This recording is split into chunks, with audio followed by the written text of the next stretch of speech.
Hey guys, Adam with Equipped Door here with Robbie, and we want to talk to you guys about a new tradition that E2E team members are starting. And we kind of found one of our custom knife makers that we really love.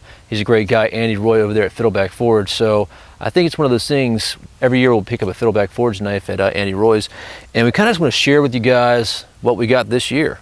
And this is for your custom knife junkies. This is not for the guys who are looking out there for a perfect survival knife utility blade that is very low price. Is that right, Robbie? Right. That'd be easy to say. But for those knife junkies out there who are very interested to hear about some very, very quality craftsmanship, I mean, this thing is a Before you go there, piece tell of them art. what you got last year. Well, last year I got the Hunter. You got the Hunter with the little like Yeah, I fire got steel I thingy got on the the Hunter end. with some file work, some hand forged firework. You guys saw that picture. Osage scales, beautiful knife, nice leather sheath by Rick Lowe, and it was an awesome knife. And I still love that knife. It's one of those I don't take it out much, take it on special occasions, but it has got some field time. And this year, and what did you get last year? I got the Woodsman with Beautiful. There's an article about that on Equipped Indoor website. red linen micarta, Mm-hmm. and I think paper micarta liners. Yeah, it's beautiful. And it's seen more than a little field use. Yes, I yes. probably need to send it back to Andy to get refurbished, which is a great thing of buying one Yes. from Andy for next to nothing, just a little more than shipping. You can get your knife kind of cleaned back Yeah. up if you use them heavily like we do. Now, Andy's a small local knife maker in Georgia. He only doesn't do that many blades. He does about 20 a week, I think. That's it. And he hand makes everything. So, I mean, he's hand grinding this. He's hand doing all the scales. And I'm going to show you some of the special features on this. And for those of you who are in the know in reference to really nice custom pieces, you'll have a point of reference of how difficult some of the stuff that he does. But yeah, he's not turning out a huge amount of products. But I know every year that we go there, this year we made sure we got there on day one, because last year we got there on day 3. It was slim pickings. So he usually sells out pretty quick. And he's a great guy. And we kind of, I guess this is just kind of an Andy Roy overview video. Fiddleback Forge tradition for us. Yeah, it is. It's a tradition video. So let me give you some close shots of what we got. So Robbie, what do you got here? This is, believe it or not, Andy's version of a Kephart. Nice. He said he was doing a Kephart and then he added the sexy in. Yeah, that's right. This is a, as you can see, it's a much sharper tip on this spear point than what most Kepharts are. Got a turquoise micarta here with, what is that, G10? Yeah, it looks like black G10. Black G10 liners and bolster.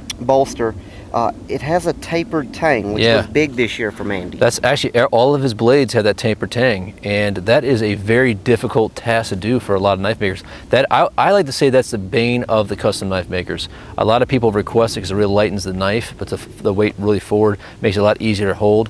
But it is a difficult task, and I think Andy said he had a couple of bloody fingertips and thumbs for a while there. Right. But he got used to it, and he's knocking them out right now for this year's run. This is a 1/8 inch thick stock, and you can see the Fiddleback by Andy Roy, or AR, there on the spine of the blade. And of course, as always with a Fiddleback Forge knife, the customary traditional, what do you call that? Signature. Yeah. That's the word. Signature bullseye lanyard hole. Yeah, it's a beautiful piece. Which is something Andy always does. And of course, a nice tooled leather with two-tone finish, Rick Lowe sheath. Very simple but very elegant looking and functional, which is one of the reasons why I was excited that you were with me on choosing Fiddleback as our kind of traditional every year purchase, is because of the idea that it does look good, but we can still take it out in the field and use them. Now the knife, I think this year this one cost $290. Is that right? Actually, this one was $300, and he had the really nice wood one was $315. Okay, all right. And then the sheath's a little bit extra as well. So he just basically direct sales those sheaths for Rick. All in all, I mean, it's not a big knife. It's barely 4 inches long. Cuts like a dream. Of course, you know I didn't have it an hour before I was already using it. Went outside and pulled a tree put a branch off a tree in front of the convention center. Yeah, I was carving up the landscaping at the convention center. But it's very, very light, very easy to have around, and is a really handy companion to have in the woods. I personally think it was a good choice. Normally I don't do color, but I thought, why not? If Hey. you're going to collect something, might as well have a little flash That's right. in there too. Right. I thought, why not do it with a little style? That's right. A little style. Well, what do you got for us, Adam? All right. I got a very similar style look to Sheath, but this is called the Sneaky Pete. Well, that's And interesting. it is very interesting. About a 4-inch blade on that guy, and we had the red linen micarta, very similar to the purchase you had last year.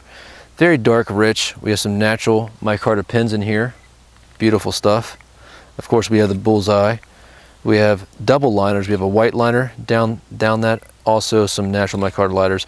Beautiful. This knife just fits my hand so well like this. It just feels awesome. I was torn back between 3 blades. I kept parts similar to Robbie's, and I think it was a bush finger that was really nice as well. But I at the end, this was the last one he had left, and I had to have it. And of course, we have this work that's kind of Andy's proprietary work right there. Just phenomenal custom feel. Again, 1/8 inch thick stock. Just a beautiful knife. And I think right around the same price as yours. But I mean, look how rich that micarta looks. I gotta oil it down a little bit because the sheath is a little dry in there, but once I get that oiled down, it'll be fine. But this beautiful piece. Contours are awesome. Silky smooth. I've never seen a handle shape exactly like that. I know, yeah. That is kind of, I'm surprised that it fit your hand. And then when I handled it, I was very surprised that it was comfortable. Yeah, it's beautiful. He put some thought into that. Absolutely. And like I said before, guys, the taper tang is just such a difficult task to do, but Andy does it flawlessly. So very happy with this. This is going to be, I mean, I need to get some like freaking, ways to hang this on my mantle or something at home. But still take it out in the field. Rick Lowe sheath is beautiful as well. Very simple, very elegant. So I was very proud to put this on my belt right there at the show. I didn't even wait to get it home. But beautiful piece. And we should be seeing some more stuff from Andy here in a few months. You got to come down here and check out his shop one of these days. Absolutely. This is us sharing, I guess, a lot of personal stuff. This is what we do behind the scenes. Yeah, it is. And make no mistake, guys. We bought these. This is not one of those giveaways. I'm not giving away Andy Roy knife. You guys must be freaking crazy. But one of my favorite custom makers, and I look forward to seeing what he comes out with next. I gotta get one of those machetes, man. We just gave that machete away, and I kind of missed that thing. Yeah. We actually do have a machete coming. Okay. That started its life as a Fiddleback. Oh, that's machete. right. That's G14 classified, though. Thank goodness him and Dan Eastland are still tight, even though Dan left him as a, the apprentice left the nest. He left the nest. He's got to fly on his own now. Dan's a great guy, but that's kind of a Robbie Oliver brainchild. Yes, there's a project in the works that should be fun. Awesome, good stuff. All right, guys, well, check out Andy's shop at fiddlebackforge.com, and we'll see some good stuff from there, and tons of photographs on the Equipment Door website if you guys want to see the whole line that he had there while we were there. I mean, I'm sure he lost some. Don't buy too many, because we're not going to quit buying these every year for ourselves, and don't put us out of the loop. That should be a yearly tradition that we actually get Andy on there. Maybe we'll bring him out to dinner next time. You know what I'm going to do next year? Huh. I'm going to let Andy pick my knife. Oh, that's a good one. I like that. He'll probably make you pick the $450 one, though. Well, if I don't like it, he's also buying dinner. Well, he would probably do that. Okay, guys, Adam from Equipped and Door. If you have any questions or comments, please email me at adam@equippedanddoor.com. You guys get Robbie at robert@equippedanddoor.com. You guys take care. Be safe out there. Remember, if you're not always prepared, you're never prepared. Thanks.